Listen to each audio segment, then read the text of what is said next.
Thank you for joining us. My name is Andrew Coonrod, and I'm with the Bucks IU, and we're going to be getting started on this session. I'm going to share my screen in a second. Doing that, my co-presenter Nick will introduce himself. Morning, everyone. Thanks for coming out and connecting with us. My name is Nick Pellini. I'm with the Northwest Tri-County Intermediate Unit.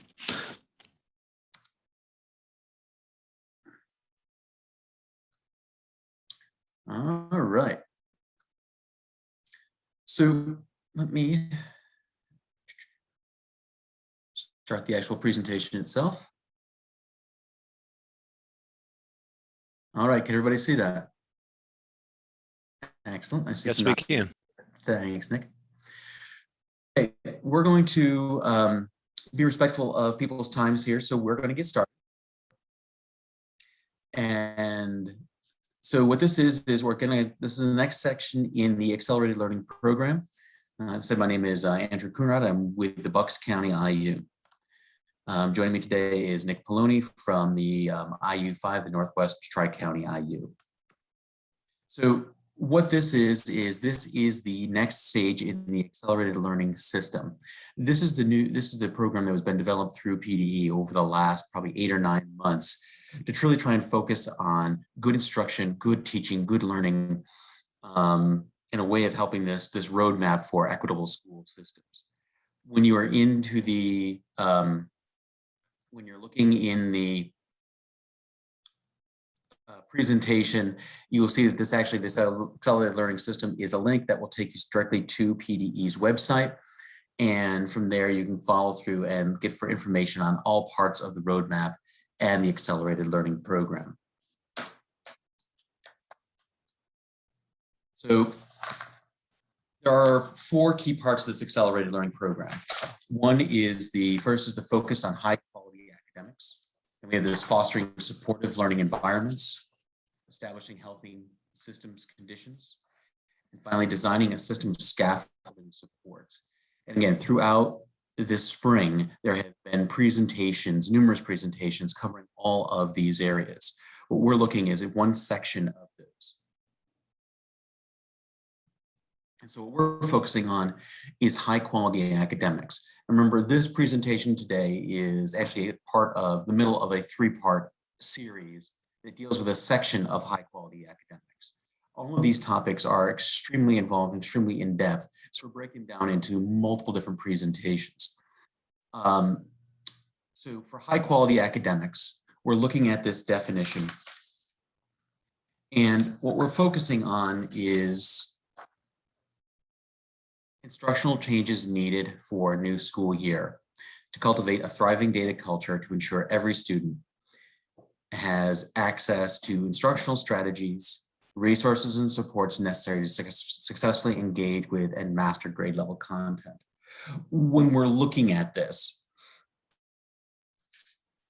the idea that we're focusing on here is this idea of making sure we have access to, every student has access to these instructional strategies and the resources necessary. Okay, these are the parts that we're really going to be focusing on and successfully engaging with and mastering grade level content.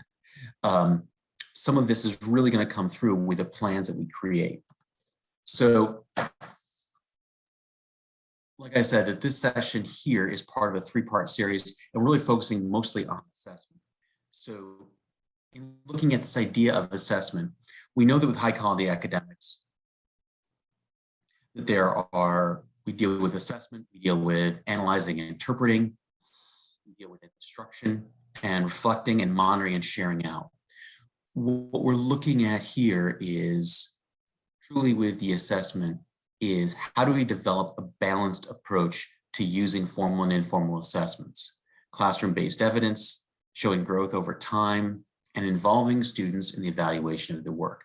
This balanced approach is really what we're kind of trying to get into today with this lesson plan and ideas of it. Or sorry, that's not lesson plan, assessment plan. So again, with assessment, there's three major components that we're going to be looking at with this assessment system.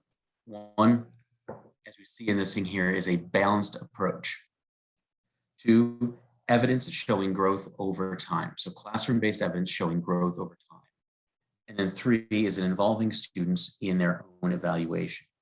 The question that we have here, and we're going to ask for people in the chat to kind of just initially put out there, is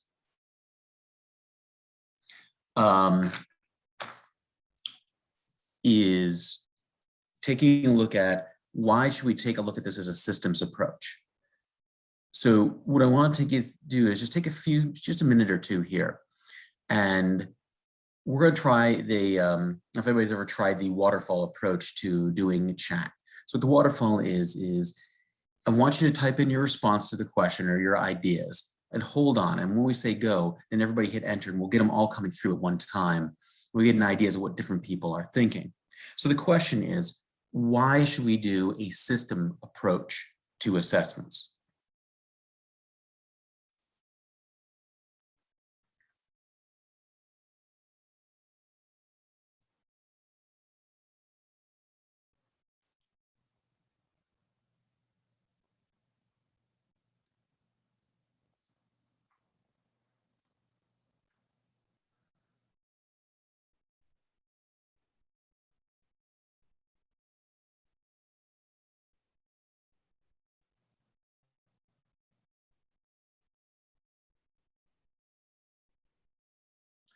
Okay, so let's do the waterfall chat and see what everybody has to say. So go ahead and enter and see what we've got in the chat. Consistency. So schools have a better idea to build consistency within building or district. Systematic assessments provide the clearest data related to the student learning. To have continuity within the building. And consistency, again and again, consistency. Excellent. So schools have a better understanding of student performance across a broader scope. A system approach allows teachers to gauge student learning in real time and adjust instruction as necessary in order to attain mastery. Okay, so all of those are excellent and all of those are right on the money in terms of why we're doing this approach here. So what does that really mean for us? Where do we go from here?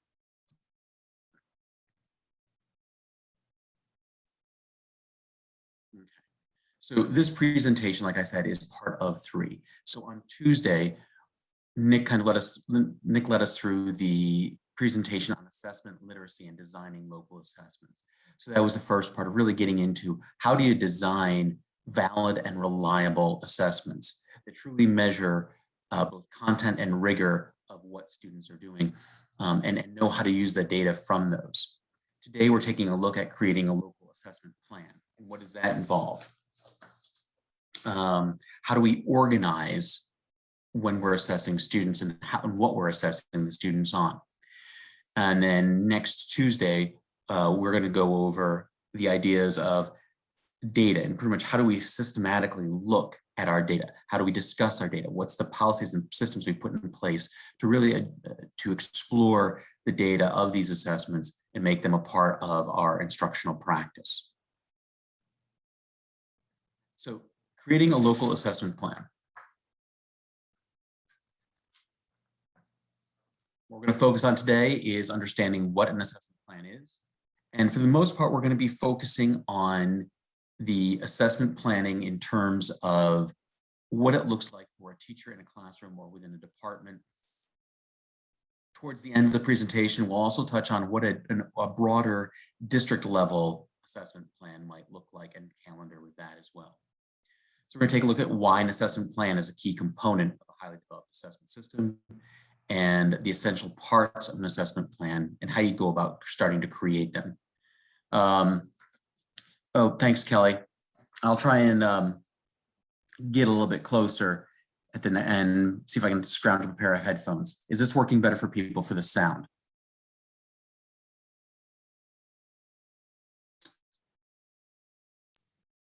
Yeah, that's better. Okay. I just have to remember to kind of sit still and actually talking to the computer as opposed to bouncing it out like I normally do. All right. So I think after a year and a half, I'd be okay with presenting sitting still as opposed to wandering around a room. So now we're going to really focus on what we're going to be doing. So what is an assessment plan?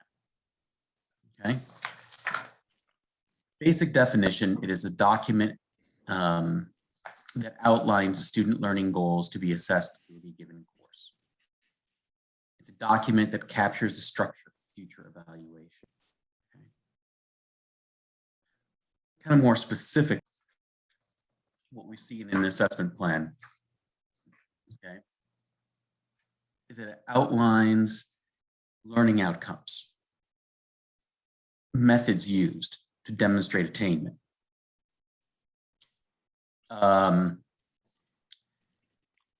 explanation and sources and uses of data, indication of which outcomes are addressed by which method, and intervals at which data are collected and reviewed.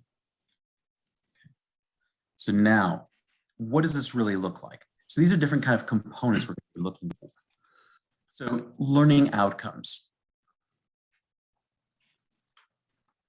As we're going through this, you'll see this different components. And I'm going to be, most of this is going to be through questions.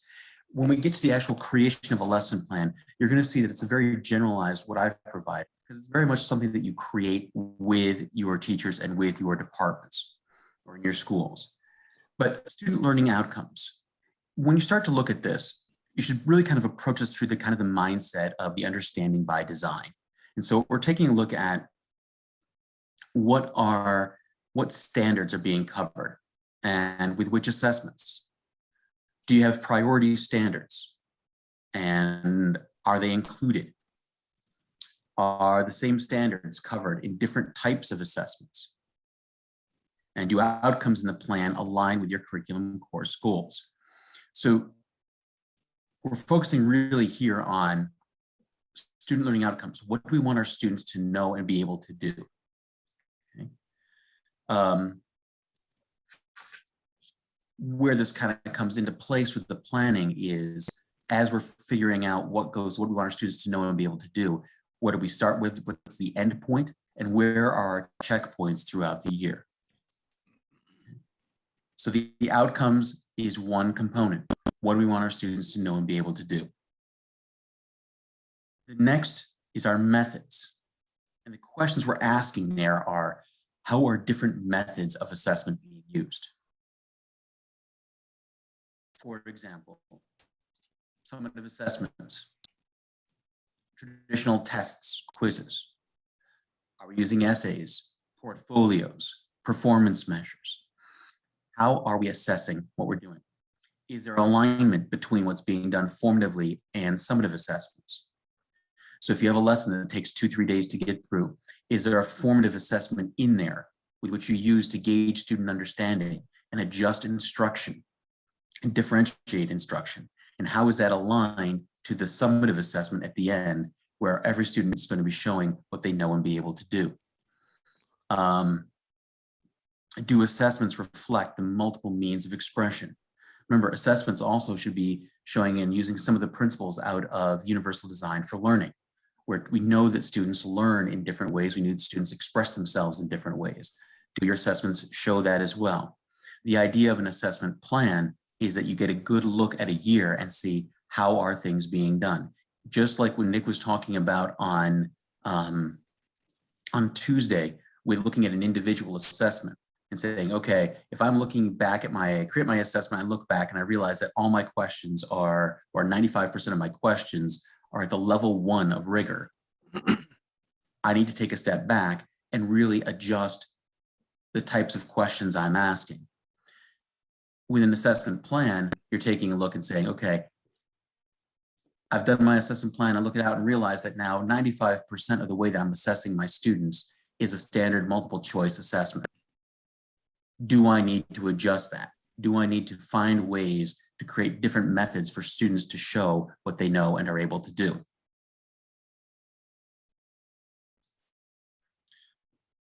So when we're taking a look at this, the next kind of question we're going to be throwing out there, again, for the same waterfall chat, is what are different ways that we can use to assess students?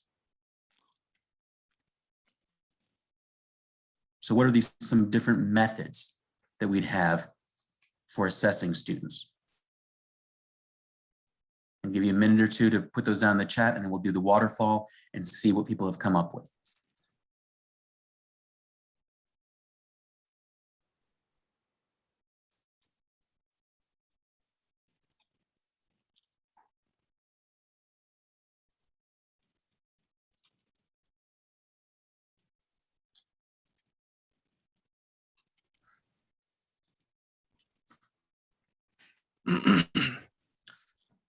Okay, so let's take a look now.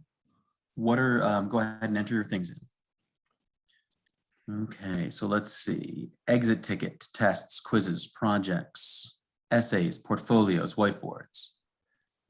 Most use of formative assessment strategies are really summative, CDTs.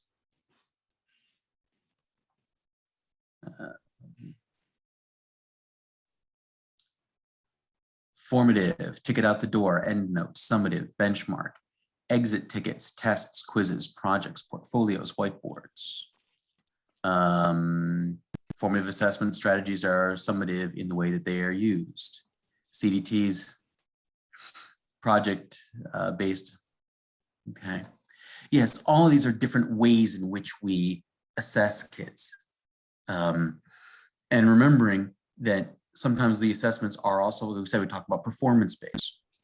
Depending on the subject and where you're trying to get to, and what you're trying to, your end result will determine in some ways the format of the assessment. They'll also determine in some ways, as we're looking through the formative assessments, what goes on in there. So these are the questions you want your teachers to be asking. So as you're going through and creating these assessment plans, the first thing you're going to be taking a look at, again, like we talked about, was the outcomes. What do you want students to know and be able to do? The next part is the methods. How are you going to get them to show that? Is there a balance in that? Is there difference in how you're having students know and show what they're able to do? Does everything one type of assessment? So these are the questions you want to make sure that, again, you're reaching all students and giving all students this access to this quality education and understanding and knowing and be able to show they've mastered the standards. Okay. Assessment data. So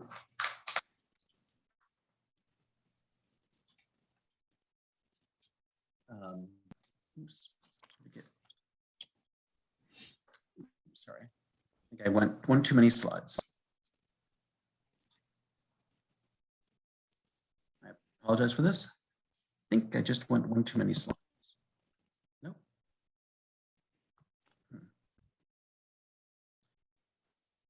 I'll make this work from what I've got here. Apologize for that. So assessment data. Where will the data from the assessments be collected? So how are you going to collect that data? And how will the data be used? I'm just going to check to see if we got it. Nope, it didn't. Okay, there's a missing slide here, and I'll fix it back in the presentation. I'm not sure where it happened. When we're actually looking at data, and I'm just going to put this out there, and then I'll send you the slide later. There's two different components of the data that we're going to be looking at. So when you're creating an assessment plan, the first part is kind of the data you're looking at before your kids ever walk into your classroom or log in for the first time on Zoom for that year. And so this is the kind of our sources and uses of data. And the first thing is kind of like, what are the data that are being used to inform your assessment plan? We're talking previous year's data, trends in data, PVAS data, your growth measures, your reflections on previous year's assessments. So you not only have previous year's data from the students you're going to be having, but also historically, how have students done in your classroom? What are the growth measures been looking like? How have your students done on different standards? Because what you're going to be taking a look at is, are there certain standards or content that maybe aren't covered as well, or that your students aren't doing as well on? How are you going to assess those? Are there data, certain standards that you might need to address in multiple ways and multiple times throughout the year? And how are you going to use this data to inform plan development? The kind of strengths and challenges that you have based off historical data. How can the timing and alignment of the assessments be adjusted to meet your students' needs? So what we're taking a look at here is, like right now, you can go look and you can see, like for PSSA data, Keystone data, you can go back 4 years, 5 years, and see data and how students are doing based off of content and assessment anchors. You can use that to inform some of your instruction and some of your assessment plans in terms of what are we doing and how are we doing it. You take a look at how what are the data showing about the value of certain standards. For example, we all know that in the PSSAs for grades 4 through 8, the text-dependent analysis essay makes up about 25% of the points available on that assessment. That's not a standard you're going to be addressing at just one point in the year. That's a performance measure that you really want your students to be addressing multiple times throughout the year. How are you going to make sure that your students know and are able to demonstrate their ability to answer a text-dependent analysis essay? It's not going to be a one size and one chance fit all based off of your knowledge of the data of the value that that one has. So all of these previous year's data will affect how you create your plan. Now, when you're creating the plan, obviously the initial step is going to be what you get done before school starts. And you're going to have a good outline of when you're assessing students, how you're assessing them, what's in there before the start of the school year. Then once the school year starts, that's when you get to this page. And this is during the year, okay? As you give these different assessments. Let's say in the beginning of September, you offer a CDT, like Nick pointed out, okay? Based off the CDT results, are you adjusting some of your time frame and how you're assessing your students? As you give unit tests, chapter tests, what impact are they having on your adaptation of your plan? There's going to be some adaptations to the plan. There always will be adaptations. There needs to be, because you're trying to meet the needs of the students you have in front of you. So as you're creating these plans, the first section of data you're looking at is, what are all your historical data telling you? What is your experience and your data showing that you should know for how do you set this plan up for the year? What's going to be covered roughly when?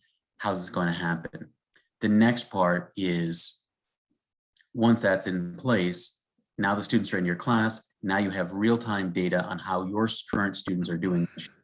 You're adjusting those plans to meet those students' needs. Okay, so now,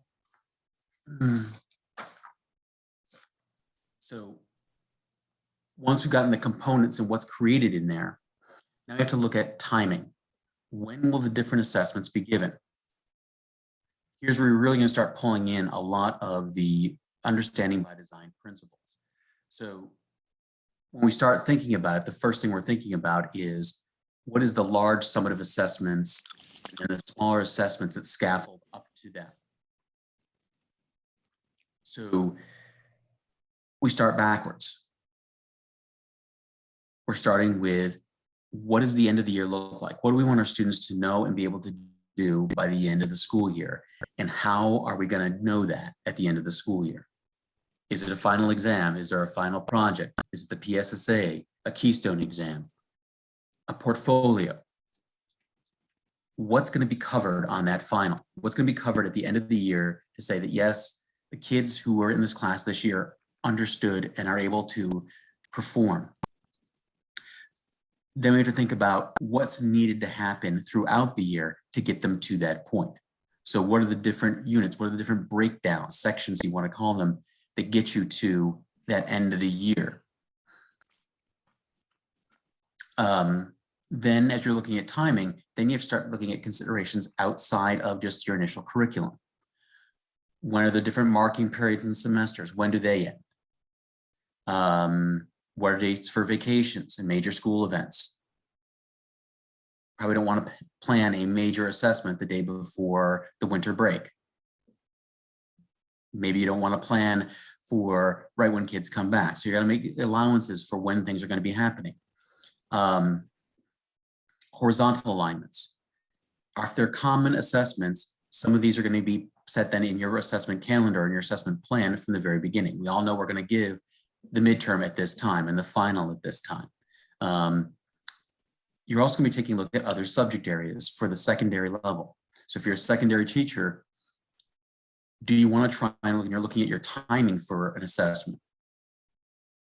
Maybe you want to try and look and find out, okay, if I'm giving a major paper, let's say in a history class, a research paper, when is the English teacher doing a research paper in their class? You want to make sure that they're at different times so that the students aren't overlapping. You're not overwhelmed.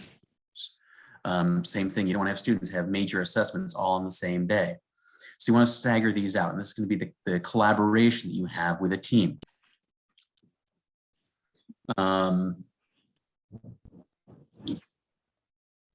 So these are things to kind of think about and go through. All of this stuff is going to come into place. So when you're creating your assessment plans, the first part you start with is, again, what do students know and need to know and be able to do at the end of the year? Then you're breaking it down. What are the components that fit into that?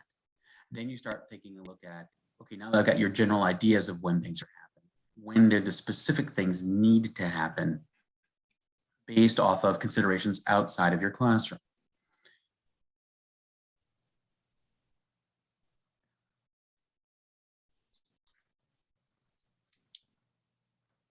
So that gets us through kind of what's covered and when it's covered. Okay. The question comes then to, why do we even bother with this? Okay. Why have an assessment plan? And it's a key component of a highly developed assessment system. We talked at the beginning, we really talked about this assessment planning being a part of a system. The idea is that a really effective assessment plan focuses efforts on student outcomes and the transfer of knowledge and skills.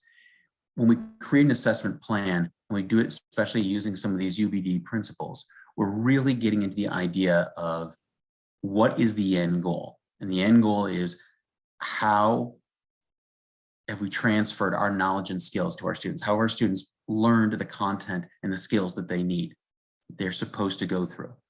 And how do we know that they're doing that? So what does it look like?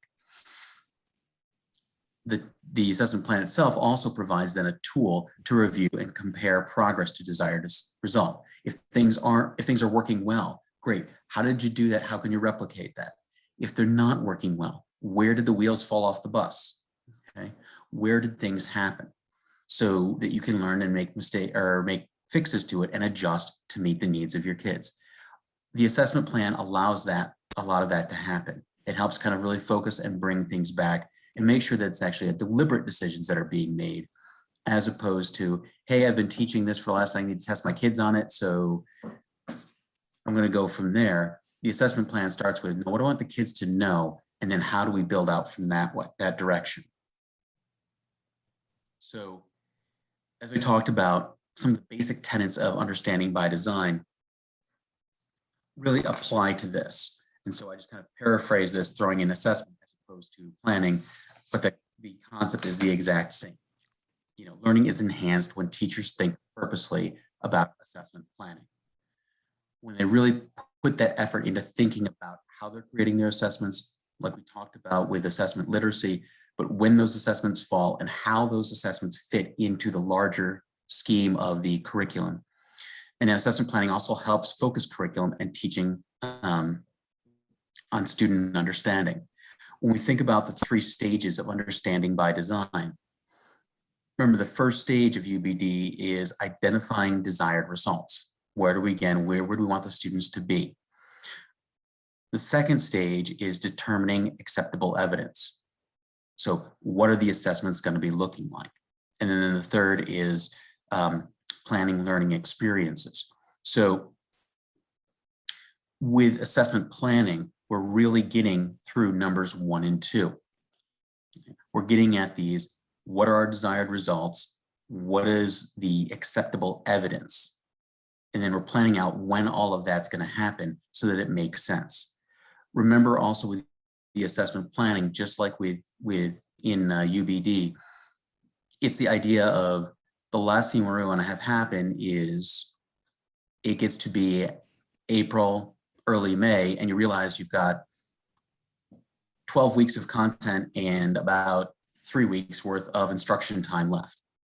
The idea with the assessment planning is it's laid out for the year. You have your checkpoints and you know where you need to be at any given point in time within a general sense to make sure that content to be covered intentionally and done well, and you're making allowances for your student needs.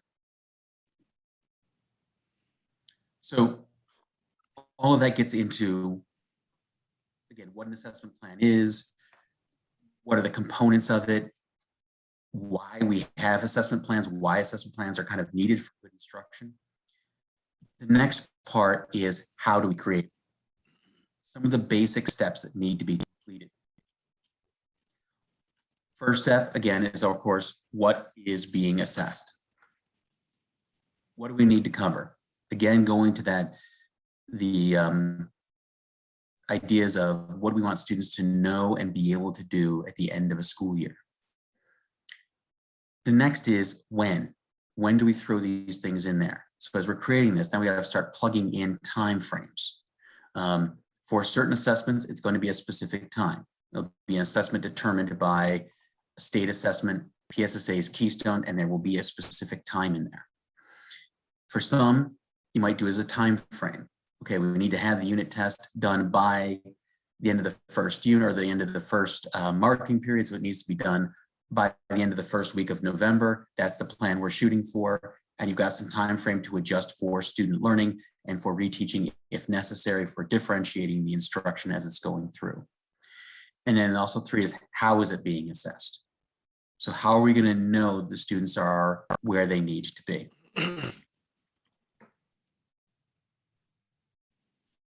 So what is being assessed? When we build an assessment plan, start with a list of the priority standards.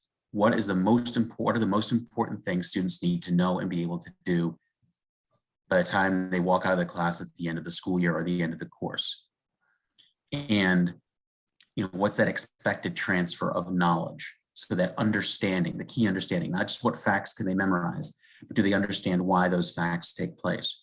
Do they understand the connections between them? They understand not only to what the formulas are for math, but how to apply those formulas and how they fit into problem solving in general.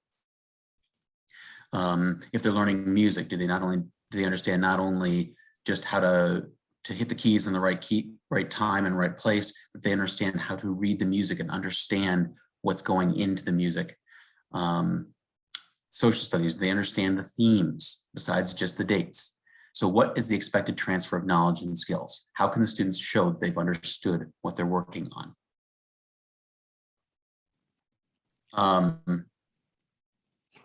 So then the next step would be basically after you compile this list of what students are expected to learn, then how do you divide that content? What makes sense for dividing that content over the length of the course? Is there going to be a final assessment, a midterm or mid-course assessment? Are there unit assessments? Are there chapter assessments? Do you need to make changes on the length and the size of these assessments based on where your kids are? The content that you're covering, is it covered only one time? Or is it content that you're circling back to throughout different points in the year to help broaden and deepen the understanding of that content?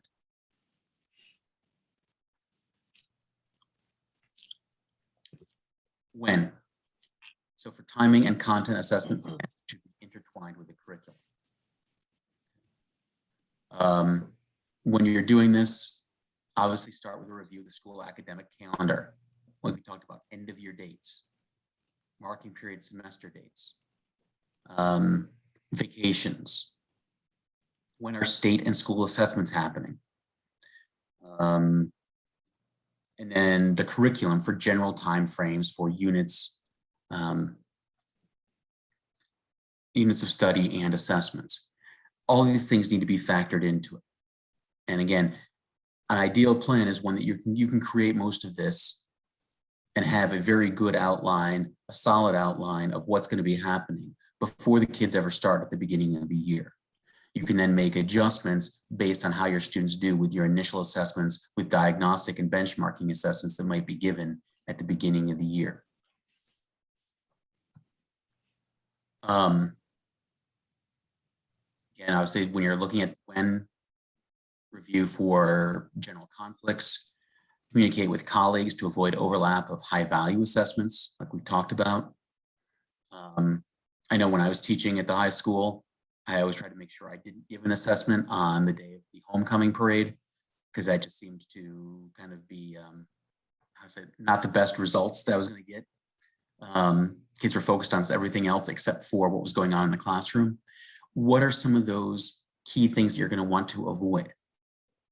And again, we talk with the colleagues and make sure we're kind of aligned as much as possible, so that we're not overloading the students, giving them all unit tests or all things at the same time. We want the students to be able to show what they can do, and give it their best effort. So we want to make sure that they're not having to do 2 papers at the same time or study for 2 major essays. At the elementary, it's a little bit easier because at least the same teacher is covering all those topics, but they're still going to want to coordinate with how things are going and maybe coordinate with their colleagues to get people on the same track.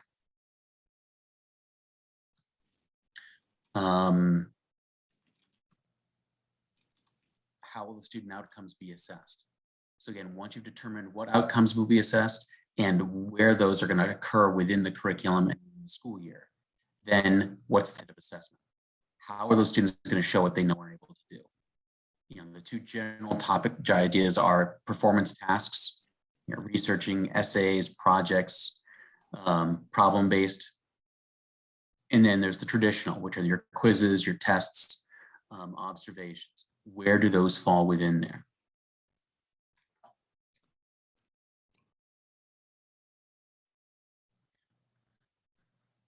So then when you're looking at the plan and you're looking at it over the course of the year and a unit of study, what are the questions that need to be made? Questions you need to be asking, and these ways as your teachers are creating these assessment or plans for their year. Are there multiple means of expression for students to demonstrate the transfer of their knowledge? Or is it all just simply standard assessments, multiple choice tests? Is there alignment between formative and summative assessments? As you've gone through, do the formative assessments build up to the summative assessments? Do you have formative assessments that are built in where you know that this is a section, this is a key tipping point, pivot point within a lesson? And the lesson could be a 1-period lesson or a 1-day lesson, or it could be a 3-day lesson or a week-long lesson. But are there certain pivot points in there where you have a formative assessment built in and you know that you're going to be potentially differentiating the instruction after that pivot point to get the kids ready for the summative assessment that's going to come later? Are they tied into that? Is there an alignment between the assessment format, between local assessments and state mandated assessments? So are you working with your students to make sure they understand the format of a text-dependent analysis essay or a DBQ essay for the AP at the social studies level? Are there different ways in which the students are going to be assessed? And is there an agreement between some of what you're covering in the class and other assessments? All of these are the considerations that you're going to be wanting to be walking your teachers through. As you've probably realized with assessment planning, it's a series of getting an idea out there, getting the plans out, and then start asking the questions to make sure that it's the best plan for your students to demonstrate their learning. So a general template. This is, again, a very general template. I'm going to pull it up here. And let's see if everybody can stop sharing, and I'll reshare the new template. While we're getting this up, are there questions that people have? Been talking a lot this morning.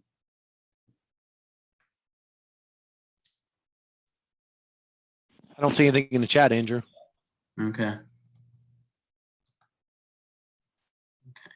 So I'm going to share a general template. This is just a general template off of a kind of a broad generalized scope. In reality, when you're creating your lesson plan or your assessment plans for the year, it's a good idea to figure out what's going to work best for your situation, for your school, and for your teachers. It might look slightly different between the high school and the middle school, or between secondary and elementary. So let me share the screen and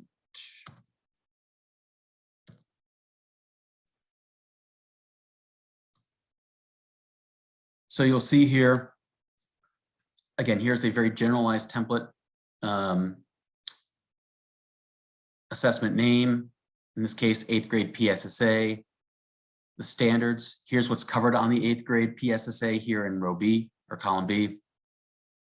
And in this is what is assessed.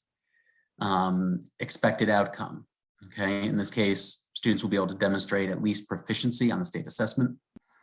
When? Well, we know the assessment calendar, it's already set. So it's between May 2nd and 13th of 2022 for the math assessments for PSSAs. It's not a performance, it's it's a summative state assessment. So now what gets us to that? And so I created, well, maybe unit 1 is based off of numbers and operations. This standard AN1. And so I'm saying that, okay, by October 15th, we're going to have the unit test on this. By October 10th, I want to have a project done by this. And I haven't really looked at how they're going to be done yet. That doesn't need to be in this assessment plan. That comes more with the assessment literacy that Nick was talking about on Tuesday. But we know at least that this is what's going to be covered and when it's going to be covered. I've set up an end dates of kind of when I want these to happen, but there's some flexibility to deal with anything that comes along that might throw a monkey wrench in the works or upend the plan. So that's unit 1.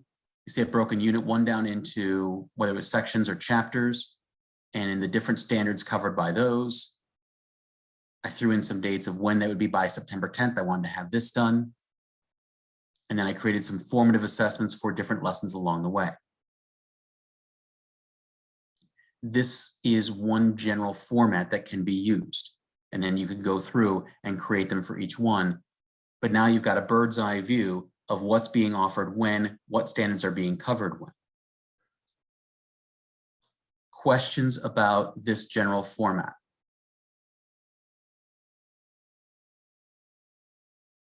Pull up the chat.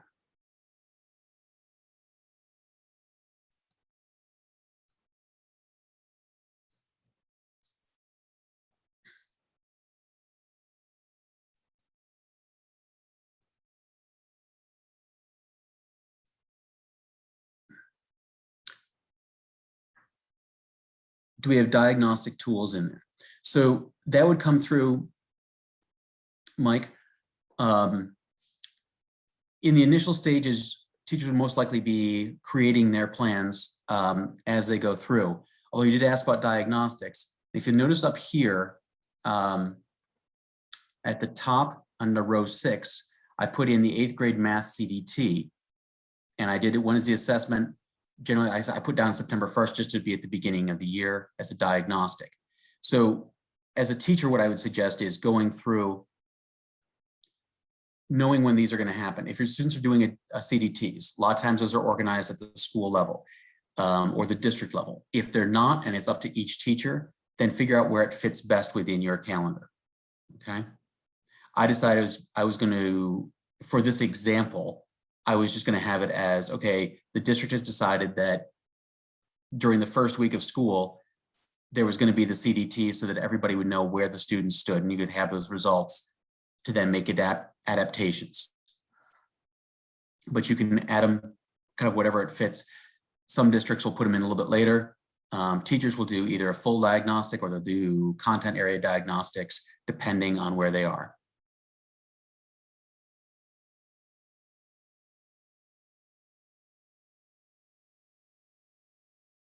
And as you're building this out, you can get ideas of about when things should be happening, and where they fit to make sure that by the end of the year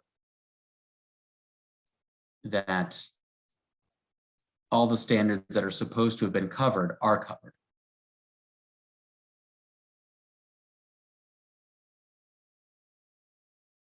Other questions?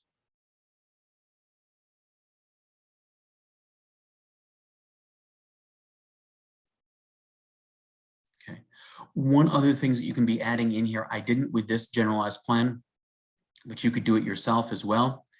If you wanted to, would be to, if you notice you're having the assessment by October 15th and or on October 10th for this unit test for number 1, you could also add in another column here to say data review. And so when are you going to review the data, just to give yourself a reminder as a teacher, or have your teachers remind, when are the data going to be reviewed? That could be up to each department, each teacher or school, depending on the policies that they have set.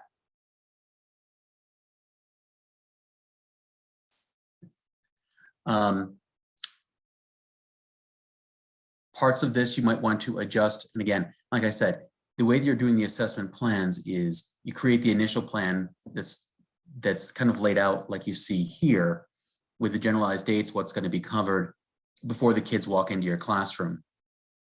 And you have a general time frame and goals to make sure that everything gets covered in the course of the year. As the year goes on and you get access to more data, so PVOS data comes out. In a normal year, we'll get PVOS data at the end of September, early October. That may cause you to adjust when you're going to have, based off of the previous year's growth, how you emphasize certain things or how much time you spend. You might want to adjust some of your calendar. Okay. You can look at previous year's data with PVOS, that's going to help. And then you can look at immediate year and then look at your projections for how kids are going to be doing and use that to make other adjustments as well. So you start with a full one based off of any previous year's data, and then you work on, once you have that plan going, and then as the year goes on and you get access to more data and you get the projections from PVOS, you get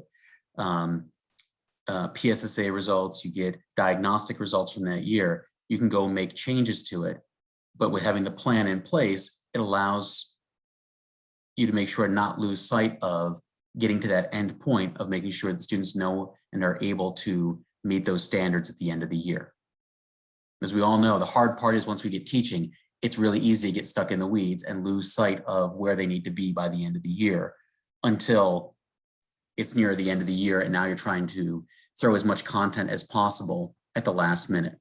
Doing an assessment plan and constantly revisiting that assessment plan allows you to kind of keep going back to that 30,000-foot view to make sure that what needs to be covered is being covered and it's being done in a way that best helps the students learn.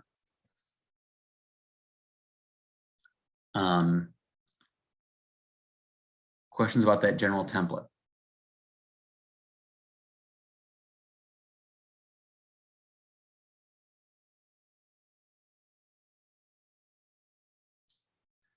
Okay, so I'm going to go back to the presentation. The last, there we go. So that gets us to from assessment planning from a teacher's perspective or like a departmental or grade level perspective. There's also a component of assessment planning that's kind of more at the district level. I want to just take a quick look at that. These are kind of considerations to be done when you're doing a district assessment plan. Obviously, a well-developed district level assessment plan is a critical component for an effective assessment system. Districts need to be able to show that, yes, we're making sure that all of our students, and we have plans to make sure our students achieve the academic standards that have been set out. So what goes into some of those? The components of a district assessment plan, one that would be posted on a website, obviously are the district policies regarding assessments. So some districts mandate common assessments, some don't. Is there a policy for that? Expectations for data discussions and use. Overall expectations for meeting the standards and preparing students for college and career readiness eventually. So what are your district policies? Those should be included in an assessment plan. The calendar. The district should have an assessment calendar. And that calendar is going to be, when are the standardized assessments? Those are get plugged in first thing in terms of all the different state standardized assessments. Diagnostic and benchmark assessments. When are those happening? Whether it's map testing, CDTs, you name it. And then district-based assessments. Okay. So when do those fit in?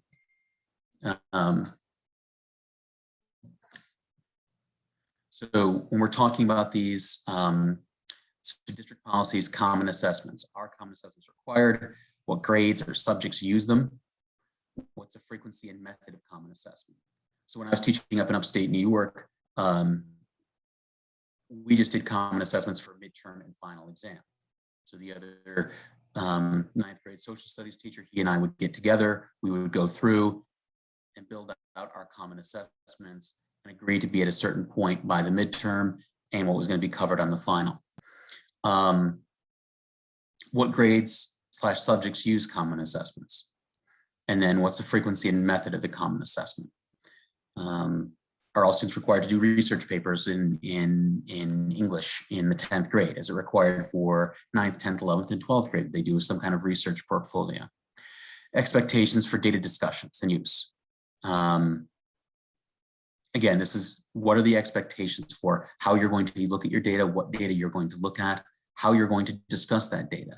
Part of what we're going to take a look at next week is going to be those data protocols and different ways you can systemize going through the different data available to schools. And then how are the assessments connected to curriculum and standards? So that's some of the policy work or policy components that need to be in a district assessment plan. The calendar, these are the things to be considering with the calendar. PSSAs, Keystones, PASA, WIDA Access, AP, IB, PSATs. When do these all fit within the calendar? Since the district has this calendar set up, it makes it much easier then for teachers to create their course assessment plans, knowing when these dates are going to be.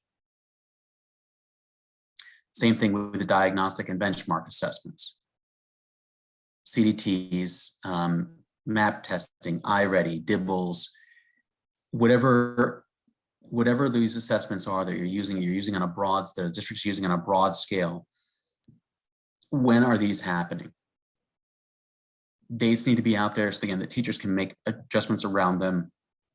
So again, the students, again, the whole point is to focus in on what's best for the students and not have things overlap and conflict with each other. And then again, district-based assessments, finals, portfolios, research papers. When are these things supposed to be done that are done at the district level?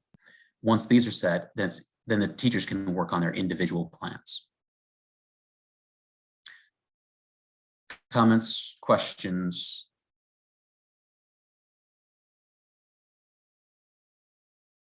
You guys are going really easy on me this morning. Okay. So the basic our contact information, you'll see there. It's also in the presentation that we sent to you.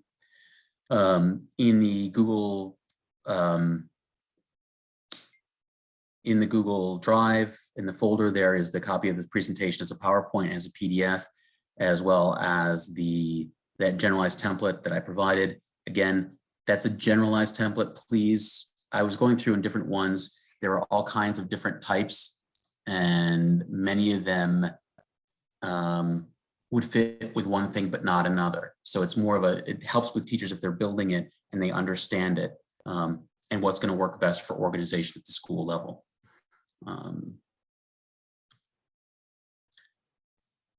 Questions, comments? We have kind of time left available.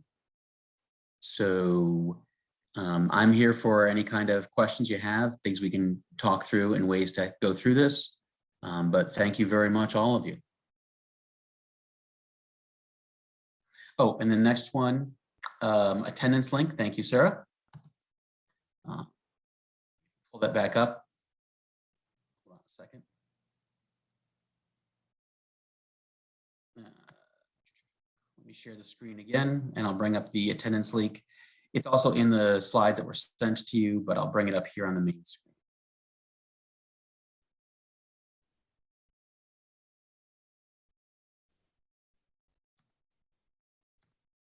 There you go. And Sarah has put in the drive to the resources and the link to the attendance.